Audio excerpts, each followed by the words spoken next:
a sua atenção. Suportai-me, pois. Abre aí, Miguel. Malaquias, capítulo 1, versículo 1. Esta é a arma dos pastores. Quando na igreja se fala em Malaquias, as ovelhas já sabem, vamos ser tosqueadas. E os pastores dizem, mas está na Bíblia. E digo eu, nós não temos uma doutrina bíblica.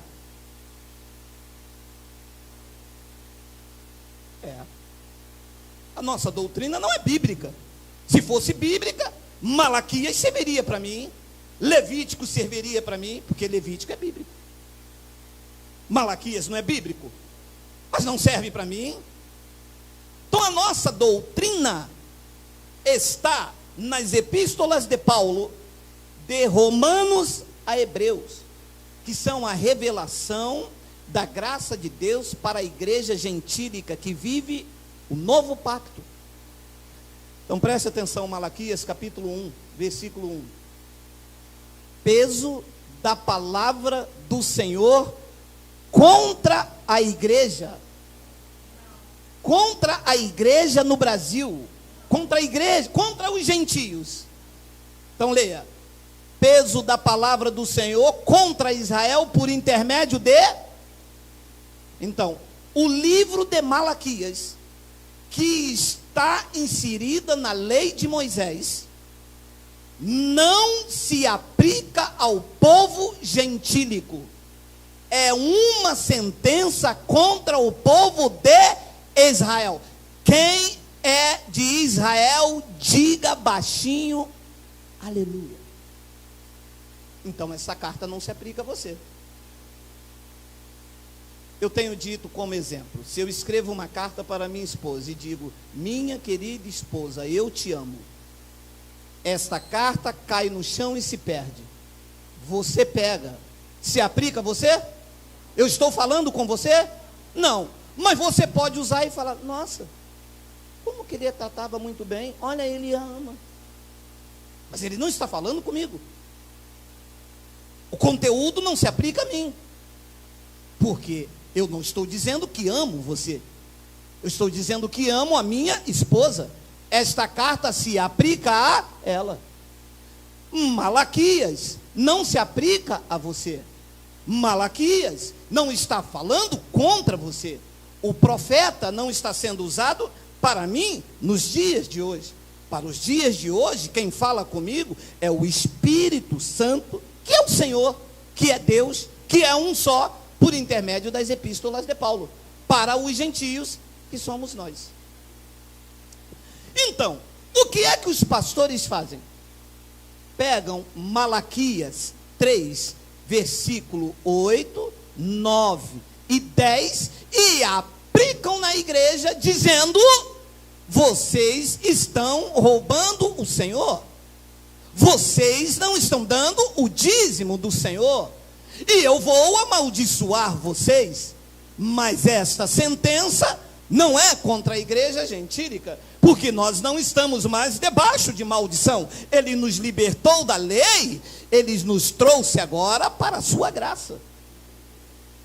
Então, quando os pastores vêm com Malaquias 3:10, ele está pregando o livro da lei para a igreja gentílica. E a igreja gentílica não pode receber lei, porque todos os que estão debaixo da lei, disse Paulo aos Gálatas, estão debaixo de maldição. Então, no capítulo 3, vê se tem aí, Miguel, no versículo 8, está aí o que eles aplicam na igreja. Lembre? Mas isso aqui não é para você nem para mim, porque nós não somos de Israel, nós somos da igreja gentílica, nós somos da igreja do novo pacto, aonde o sumo pastor é que nos conduz em toda a verdade. Então olha o que ele diz, Malaquias 3:8, roubará o homem a Deus? Todavia vós me roubais. Vós quem? Com quem que ele está falando? Com o de Israel. Diga, não está falando comigo, a carta não é para mim. Vós me roubais, e eles disseram, em que te roubamos? E disse Deus, nos dízimos e nas ofertas. 9. Com maldição sois amaldiçoado, porque a mim me roubais. Sim, todas esta nação, Brasil, Espanha, França, Canadá, não são as nações. Se fosse nações, tinha brecha, porque nações são mais de uma. Então estaria incluída aqui a França, o Canadá, o Zaire, a Colômbia, a Luanda, mas está no singular, porque está falando com uma nação só, e essa nação é Israel, e nós não somos como Moisés. Isso não aplica na minha vida e nem na sua. Alô, da Zâmbia? Ué, e por que os pastores não pregam isso? Porque são cães gulosos. O seu Deus é o ventre. Estão atrás de tosquear as ovelhas. As suas solenidades são para ganhos próprios. Eles não querem instrução e verdade, porque se pregarem o que vem para ir para frente, a igreja fica vazia. Eu não tenho medo da igreja ficar vazia. A igreja não é minha. O que te prende aqui não pode ser a cerca. O que te prende aqui é o alimento. Entende-se? Eu estou pregando aqui sobre o temor do Espírito Santo, senão Paulo se levanta e vai embora. Está aqui como aferidor, e você deve estar aqui assim também. Não pode permitir que eu pregue o engano em você aí, alimentando o meu ego, eu te enganando, e você deve estar aqui pela verdade. E é por isso que a igreja se tornou o que é, porque as pessoas não vão em busca da verdade. As pessoas vão em busca daquele irmão que é muito legal, ou eu não consigo sair de lá porque lá as pessoas são bacanas. Aqui ninguém é legal, aqui ninguém é bacana, aqui a palavra é que nos alimenta e estamos aqui por ela. E quando alguém errar por nós, por causa da palavra que nos alimenta, nós suportamos uns aos outros em amor. Então olha, com maldição sois amaldiçoado, porque a mim me roubais sim toda esta nação. A nação de Israel, a carta é para ele, Deus está falando com eles. Esta carta não pode ser aplicada na minha vida. Então olha o que ele diz no versículo 10. Trazei todos os dízimos à casa do tesouro. Você disse que ia me suportar, deixa eu te investir. A casa do tesouro era o templo lá em Jerusalém, aonde os levitas administravam lá dentro. O dízimo era alimento, dízimo não era dinheiro. Dízimo era a 10ª parte da plantação dos judeus, que eles deveriam levar anualmente. Não era todos os cultos. Anualmente eles tinham que pegar 10% da sua plantação e levar à casa do tesouro que ficava em Jerusalém, para sustentar os levitas que não tinham herança e não podiam trabalhar, porque eles ficavam dentro do templo em Jerusalém. Lá era a casa do tesouro. Neste novo pacto, Paulo disse que a casa do tesouro somos nós, vaso de barro, mas com um grande tesouro dentro de nós. Por que Paulo disse isso? Porque quando muda o sacerdócio, tem que mudar a lei. Mudaram os pactos, mudaram-se a aliança. O templo não é mais em Jerusalém, e o templo agora sois vós, o templo do Espírito Santo. Diga, Abba, Pai. Trazei todos os dízimos à casa do tesouro, para que haja mantimento na minha casa, e depois fazei prova de mim nisto, diz o Senhor dos Exércitos. Se eu não vos abrir a janela do céu, e não derramar sobre vós uma bênção tal, que até que não haja lugar suficiente para recolher. O que estava acontecendo aqui? Como eles estavam em desobediência, não levando para os sacerdotes, e os sacerdotes em consequência em desobediência a Deus, Deus cerrou a janela dos céus. Era um pacto de dente por dente, olho por olho. Deus agia segundo as obras dos homens. Hoje é em graça, Deus não age segundo as minhas obras, Deus age segundo a sua graça e a sua misericórdia, porque o favor agora é imerecido. Então Deus cerrou a janela dos céus. Como não chovia, eles não plantavam e não colhiam. De uma outra feita, continuou-se a desobediência. O que ficou? Deus enviou um gafanhoto chamado devorador. O que os pastores fizeram? O que eles, lindo de morrer, pior que os políticos aí, transformaram o devorador no diabo. É porque o diabo vai na tua casa, meu amado. Você acha que eu vou sair um domingo para vir num lugar, ouvir falar da palavra, e o cara dizer que o diabo vai na minha casa? Já não basta os diabos lá em Brasília, meu amado. Ainda vai entrar um outro para comer o que é meu. Meu amado, para comer o que é meu já basta a minha fome. Mas são ameaças, porque quando eles não pegam na ameaça, ele pega no medo. E as pessoas saem com medo. Ai meu Deus, está vendo o que aconteceu? Está vendo, foi por isso que você não deu o dízimo. Menina, eu sou dizimista fiel da casa de papai. Dízimos eram alimentos, e que o povo tinha que dar anualmente. Pastor, mas por que o senhor prega isso? Porque essa é a verdade. E por que os pastores não pregam isso? Porque eles querem enriquecer. É melhor ser pastor do que ser mecânico. O cara abre uma igreja, chama o povo, ameaça, manda você dar 10% do teu salário. Se acontecer alguma coisa, é porque o pastor é cheio de unção. Se não acontecer nada, você teve fé. Não teve fé. Manda abrir a Bíblia e pregar o Evangelho. Nós vamos dar até. Eu, meu amado, eu dou até. Eu dou minha vida, dou meu carro, dou tudo. Mas se pregar a verdade. Se eu for apacentado com a verdade, eu dou tudo por gratidão. Porque nada melhor do que você andar na verdade. Pastor, mas se isto aqui é no Novo Testamento, me perguntam os teólogos, então o que Jesus mandou dar no Novo Testamento lá em Mateus 23, hein? Vamos ler, vamos, Mateus 23, 23, coloca aí, vai. Jesus falando com escribas e com fariseus. Preste atenção, você que tem mente iluminada. Jesus está falando com a igreja e com os irmãos. Quem eram os escribas e os fariseus? Os que viviam em Israel, os que viviam sobre a lei e os que seguiam a lei de Moisés. Então, eles tinham que dar dízimos. Então Jesus disse: ai de vós, escribas e fariseus hipócritas, porque dizimais notas de 50 reais, nota de 100, anel de ouro, de brilhante e de diamante. Qual era o dízimo que os escribas e fariseus davam?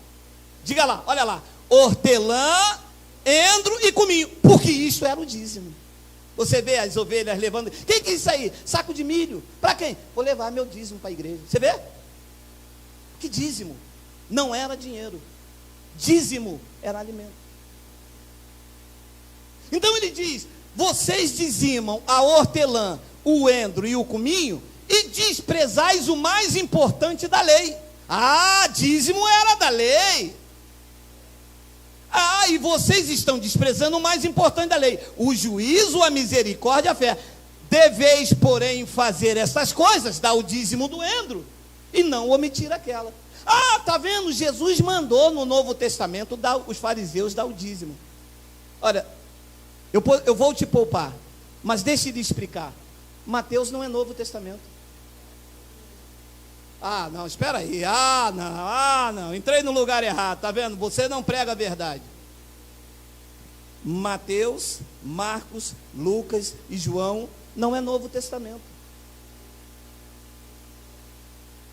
São livros históricos que tratam da biografia, do nascimento de Jesus nos dias de sua carne. Porque olha o que explica o escritor dos Hebreus. Coloca lá, Miguel. Porque onde há testamento, é necessário que intervenha a morte do testador. Para aí. É verdade. Nunca tinha me mostrado isso. Ora, para ser testamento, tem que acontecer a morte do testador. E se o testador está vivo, então não é testamento. Recebe? Recebo o entendimento do Espírito na minha mente. Então, enquanto Jesus, nos dias de sua carne, o conhecido Emanuel, estava andando em Jerusalém, ainda era a lei, porque a lei e os profetas duraram até João. Então ele estava andando ali, mas ele estava sobre a lei. Jesus nasceu sobre a lei, e nos dias de sua carne, tinha que se aplicar a lei. Porque para ser Novo Testamento, era necessário que intervenha a morte dele. Então, da cruz para cá, aí sim é Novo Testamento. Porque olha o que ele diz, 17, olha, lê agora.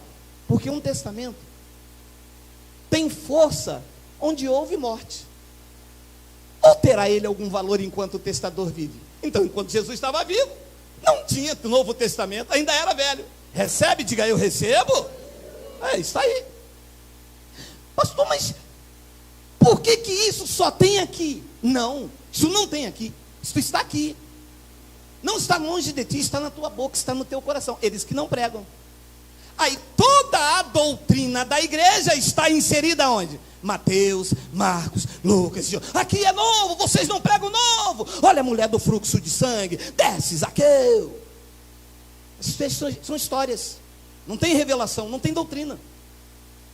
Então eles pegam a passagem de Mateus 23 e diz que Jesus no Novo Testamento mandou dar dízimo, mas Mateus, Marcos, Lucas e João não é Novo Testamento, porque um testamento só tem força de lei quando o testador morre, e o testador, que é Jesus, estava vivo em Mateus, Marcos, Lucas e João. Então quando você abre da cruz para cá, você não vê Paulo falando em dízimo. Você não vê Paulo obrigando os irmãos, sendo pesado aos irmãos. Paulo trabalhava, Paulo passou dificuldade, a igreja, sem acusação da lei, respondeu com gratidão. Não deixava o apóstolo passar aperto. Ele disse: eu recebi tudo, estou cheio, desde que Epafrodito me trouxe das vossas mãos, como um sacrifício suave e agradável a Deus, mas sem imposição. Você entra na igreja 2 horas pedindo dinheiro. Você entra na igreja, a ovelha sai tosquiada, de ameaça. E a ovelha entra dentro de casa, vê a panela cair, aí ela lembra que o pastor disse: ó, o devorador na tua casa. Uma panela que caiu. E é assim que as ovelhas estão fora do pasto. As ovelhas estão no mundo aí porque entraram dentro. Eu consigo ver, às vezes, com meus olhos espirituais, às vezes elas entram aqui, eu vejo: caramba, olha, mas o cara chega, passou a máquina, nem, porque às vezes eles passam a máquina tem uns que tosqueiam, mas chega, passa a máquina, a pessoa entra quebrada, com vontade de subir. As pessoas querem ouvir tudo, menos de Deus, que elas foram tão tosqueadas, tão feridas, só prestaram enquanto tiveram, só prestaram enquanto podia dar, que na hora em que elas mais precisaram, é o vale quanto pesa. Então Deus tirou tudo isso. Então olha, eles usam uma passagem, e eu fico, me suporte, porque isso meu espírito se revolta, quando a pessoa deveria ensinar a igreja, elas usam expressões para tomar o dinheiro. O descaramento, e até de algumas igrejas em graça, são tão grandes, que eles usam uma passagem que Abraão deu dízimo, e diz assim: mas Abraão deu dízimo, foi antes da lei. Olha só, Hebreus capítulo, volta, Miguel, vai, pode ir, perdão, pode ir, vai, aí, ora, sem contradição alguma, o menor é abençoado pelo maior. 8. E aqui, certamente tomam dízimo homens que morrem. Ali, porém, aquele de quem se testifica que vive. Preste atenção na revelação. O apóstolo Paulo está escrevendo aos hebreus. Quem são os hebreus? Os hebreus são um povo que vive em Israel. Você vê que Paulo tira a sua ótica dos gentios e escreve uma carta específica para os hebreus. Todo o conteúdo desta carta é para os hebreus, e que serve de observação, de conhecimento para mim. Quando Paulo escreveu esta carta, ele escreveu no ano 65. E o templo em Jerusalém só foi derrubado nos anos 70, de acordo com a profecia de Daniel. Então, neste tempo aqui ainda, aos hebreus, o templo levítico estava de pé. As pessoas aqui em Hebreus, olha, carta aos Hebreus, neste tempo aqui, no ano de 65, o templo estava de pé e as pessoas levavam sacrifício, levavam os seus dízimos ainda, porque o ano 70 da profecia não tinha chegado e o templo não foi destruído. Então Paulo está dizendo, aqui certamente, aqui não é aqui em Caxias, aqui não é aqui no Brasil, aqui é lá na cidade dos hebreus, no ano 65. Então eles usam isso aqui e dizem, não, aqui certamente tomam dízimo os homens que morrem, mas ali, porém, aquele que se testifica que, de quem vive, está apontando para Melquisedeque, quando Abraão deu dízimo a Melquisedeque. Então olha o que ele diz no versículo 9, e por assim dizer, por meio de Abraão, até Levi, que recebe dízimos, pagou. Agora preste atenção, você que conhece a graça. Abraão estava representando os gentios, ou Abraão estava ali representando o sacerdócio levítico? Então Abraão não foi exemplo para que os gentios dê dízimo. Abraão foi exemplo para o sacerdócio levítico, que quando Abraão encontrou Melquisedeque, os levíticos não tinham sido levantados ainda, e Melquisedeque, que era Deus, estava pré-anunciando o evangelho da circuncisão a Abraão. Olha o que diz no versículo 10, porque ainda ele estava no lombo de seu pai, quando Melquisedeque lhe saiu ao encontro. 11, de sorte que se a perfeição fosse para o sacerdócio levítico, porque sob ele o povo recebeu a lei, que necessidade havia logo de que outro sacerdote se levantasse segundo a ordem de Melquisedeque, e não fosse chamado segundo a ordem de Arão? 12, porque mudando-se o sacerdócio, necessariamente se faz também mudança de lei. Mudou o sacerdócio, não é mais o templo em Jerusalém, não há dízimos em graça. Em graça é por gratidão. Em graça não é como eles colocam. É por isso que a igreja da graça não é esse império que está aí, porque o foco não é o dinheiro, não é o vil metal. Deus não está associado a dinheiro. Eu vou repetir, você não vai encontrar Deus se relacionando com o dinheiro neste local. Este é o local de exaltação e de conhecimento ao Cristo vivo. Jesus, quando nasceu, ele nasceu entre os animais.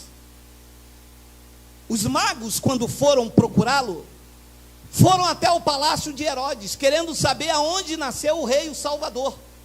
A estrela o foram os guiando e foram levando para uma estrebaria. Alguns deles falaram, mas não pode. Disseram que quem nasceu foi o Salvador, o palácio é lá, como a estrela está apontando para aquela estrebaria?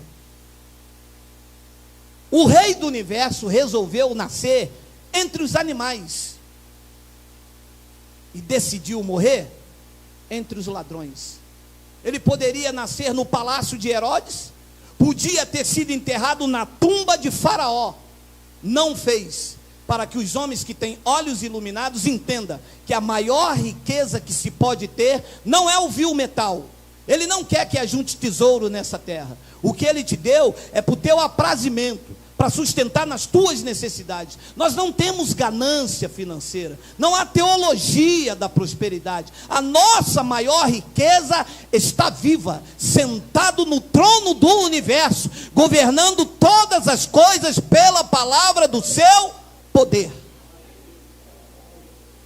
Em graça não há esta manobra, esta sede, esse engano. Olha aí, o Golias vai cair. Olha esse envelope. Tem até um aqui de outro ministério. Olha aqui esse envelope. Toma aí. Não é isto, amado. Não é isto. O propósito não é este.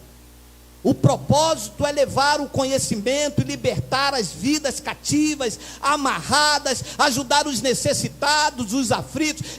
Esse é o propósito da igreja em graça, somar na vida do outro. É isto que o apóstolo Paulo deixou como ensinamento. Olha lá, 2 de Coríntios 9, pode passar por causa do horário, senão eles não me suportam. Olha lá.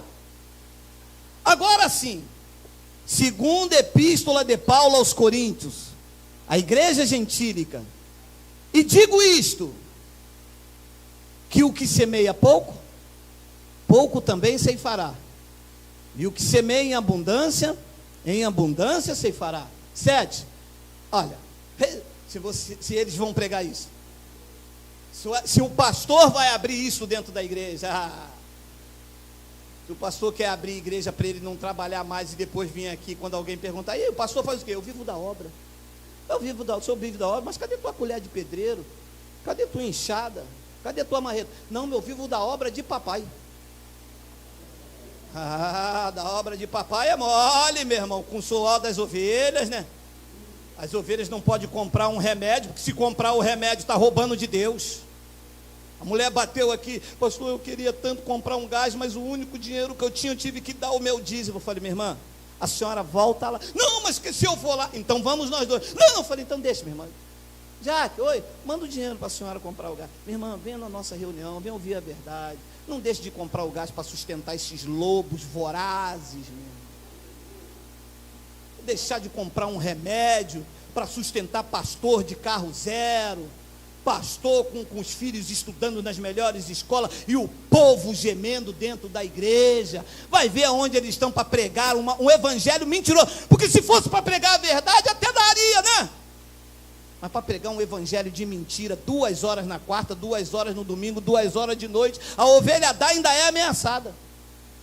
Olha, se eu pegar você numa igreja dessa, olha, eu estou avisando você, eu vou dar em você, hein? Porque não é possível. Olha lá. Cada um contribua segundo propôs no seu coração. Olha a diferença. Amado, vocês sabem, eu só tenho a 4ª série.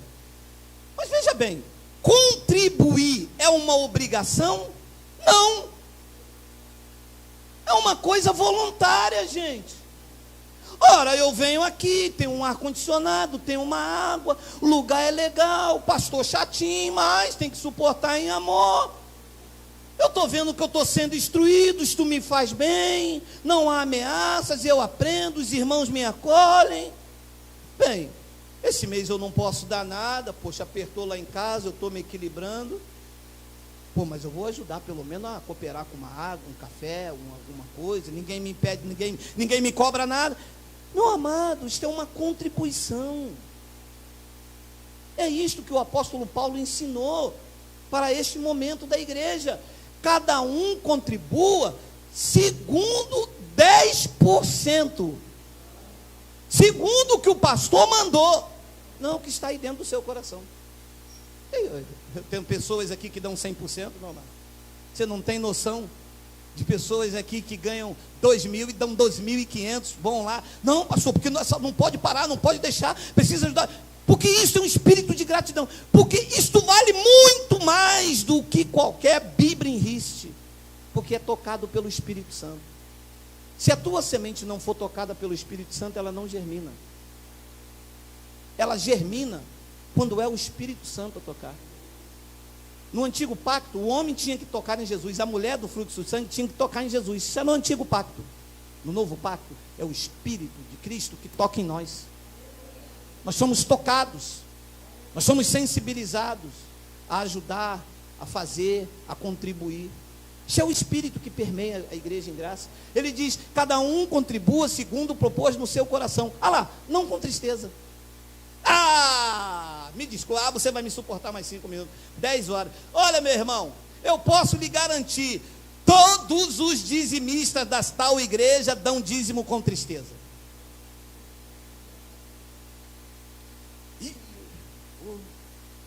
Caramba, recebi um dinheiro aí, 3.000 reais, vou ter que tirar 300 reais, fazer o quê, né? Está na Bíblia, né? É a palavra do Senhor, é a palavra do Senhor. É a palavra do Senhor. cara puxa. Não é a palavra do Senhor. É a palavra do Senhor para os de Israel. Para nós, os da graça, é esta: cada um contribua segundo propôs no seu coração, não com tristeza ou por necessidade. Por que é que Paulo estava fazendo isso? Porque Paulo, como saiu da lei, sabia que as pessoas debaixo do espírito do dízimo, ou dão dízimo ou com tristeza, ou por necessidade. É ou não é você que veio de lá? Hein, pessoal? Você veio de lá, você dava pela necessidade da janela dos céus abrir. E não abria nunca. Só abria para quem estava aqui atrás. Para quem estava aqui atrás, abria janela, abria porta, abria telhado, abria casa, abria o mar vermelho. Mas os daí, nunca. Porque era um espírito de barganha que eles colocavam em nós, entendeu? Se eu der, Deus me abençoa. Se eu não der, Deus não vai me abençoar. A graça veio e tirou isso e disse: não, você já é um abençoado com todas as sortes de bênçãos. Entendeu, abençoado? Não existe esse espírito de barganha, ou dá por tristeza ou por necessidade. Não, eu estou dando dízimo lá na minha igreja lá, porque, poxa, eu quero comprar meu apartamento, cara. Eu quero comprar meu apartamento. Meu amado, se você não trabalhar, você não compra nem bala. É que quando você trabalha, Deus abençoa o fruto do seu trabalho. Ele já abençoou. E você começa a prosperar com dignidade. Está de glória em glória. Então ele diz: não com tristeza ou por necessidade. Olha lá que lindo, olha lá, olha lá. Não, volta, é a verdade. Não corre não. Porque Deus ama ao que dá com. E a gente não dava com alegria. Eu nunca dei com alegria. Minha mulher uma vez reclamou. Caramba, me lembro até hoje. R$480 há 10 anos atrás. Meu irmão, era como 4, 5 mil. Nós tínhamos que pagar uma conta, aquele dinheiro ainda ia faltar. Eu fervoroso, né, meu irmão? Camisa até aqui. Eu não podia usar de bermuda. E aquela coisa toda. Varão de Deus. Peguei o dinheiro, aquele tremendo na mão. Eu disse: mulher, vamos acreditar, Deus vai fazer. Deus nunca fez, meu irmão. Porque Deus não quer esse espírito de barganha com Ele. Deus não negocia a sua glória. Deus não quer esse negócio de Deus só vai me dar se eu der, não.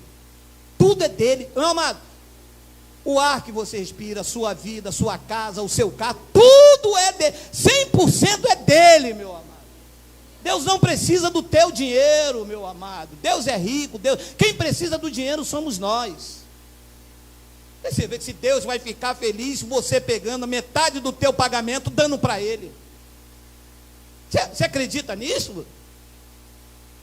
Se Deus precisa do teu dinheiro, quem precisa do teu dinheiro é alguém que entrou aqui, que ainda não fez uma alimentação. Quem precisa do teu dinheiro é alguém que está aqui, que precisa de comprar um remédio. E como isto aqui é um lugar cristão de Deus, um semeia, outro doa, outro faz, e no final tem que ter alguém sensibilizado por Deus a contribuir. Porque este é o chamado. Olha lá o que diz o 8, olha o 8. E Deus é poderoso para fazer em vós abundar toda a graça, a fim de que, tendo sempre em tudo, em toda suficiência, abundeis em toda obra. Olha, 9, conforme está escrito: espalhou e deu aos pobres, a sua justiça permanece para. As ovelhas dão, o pastor pega, bota no bolso. A ovelha precisa de um remédio, o pastor diz: a irmã tem pouca fé, precisa orar. O Evangelho da Graça diz: não, senhor. Semearam, você aqui espalha e dê aos pobres, e a justiça de Deus na sua vida permanecerá para sempre. Eu não ando com medo do Temer. Eu não ando com medo de JBS ou da BRF de carne estragada. Há uma justiça de Deus sobre a minha vida. Deus vai me conduzindo em triunfo. Pum, de uma boa carne ali em promoção, procura o dinheiro, não tem. Caramba, a carne estava estragada. Deus dá livramento sem você saber, Meu amado, quando você é conduzido em triunfo, todas as coisas cooperam para o teu bem. Nós acreditamos nisto. Nós não estamos aqui com intuito gananciosos, visando o teu bolso. Nós estamos aqui te ensinando para que você saia desse espírito de meretrício, de vendilhagem, dessas barganhas que se tornou a igreja evangélica. Ué, mas como que o senhor faz então para pagar a conta de luz? Vem, cara, 2 ar-condicionados, eu vou aumentar agora esse mês a potência desse ar, nós vamos pintar, reformar, nós vamos fazer várias coisas, comprar equipamento. Como é que o senhor faz tudo isso? Pelo Espírito. Se vim 100, eu espalho os 100. A justiça de Deus permanece. Ele faz, eu não sei como, às vezes tem mês que eu não sei como é. Mas nesses 6 anos, nunca faltou absolutamente nada. Nem na minha vida, nem na vida das pessoas que se propuseram a abraçar o Evangelho da graça de Deus. Não há ameaça, não há dedo em riste, não há nome, porque nas igrejas bota assim, quem não deu dízimo, bota o nome, e você não toca mais. Não há nada disso, amado. É por gratidão a Deus, é com alegria. Ele disse, tu espalhou, tu deu aos pobres. Olha, se está escrito, eu creio. Você crê? Você crê? Diga, Abba Pai. Se está escrito, eu creio. Ele disse, espalhou, deu aos pobres, a sua justiça permanece para sempre. As pessoas estão desesperadas. Eu não estou. Ele me predestinou. Todos os dias da minha vida foram escritos e determinados quando nenhum deles havia ainda. O dia que eu estou vivendo hoje já foram escritos e determinados. Deus sabia que eu iria viver em tempos difíceis, de emprego, de escassez e de roubalheira. Deus sabia, me colocou aqui, Ele tem um controle absoluto. E qual é a minha participação nisso? Ser obediente.